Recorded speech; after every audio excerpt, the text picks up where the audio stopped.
অবৈধভাবে ঠিকাদারকে টেন্ডার প্রদান, উত্তপ্ত এগরা।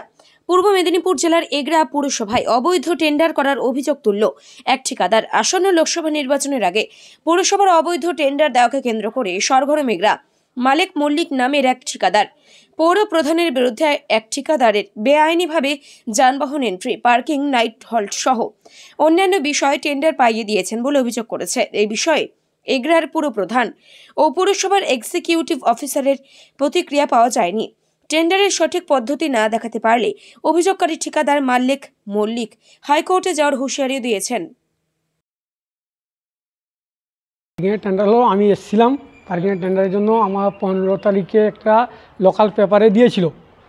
আজকে চেয়ারম্যান, কাউন্সিলর সবাইকে আমি জিজ্ঞাসা করেছি, ওরা বলছে আমরা কলকাতায় আছি।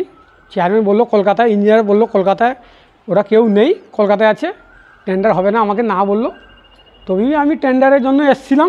আপনি উপস্থিত হয়েছেন? উপস্থিত ছিলাম। আমাকে ইও সাহেব টেন্ডার করতে দিল না। কেন দিল না? দিল না কেন? ওদের ভিতরে কিছু হয়ে গেছে, ডিল হয়ে গেছে, কিছু হয়ে গেছে, আমাকে এই জন্য করতে দিল না। কাকে পাইয়ে দেওয়া হলো টেন্ডার? টেন্ডারটা পাইয়ে দিল আমাদের সমীরবাবুকে পাইয়ে দিয়েছে। সে কি জন্য?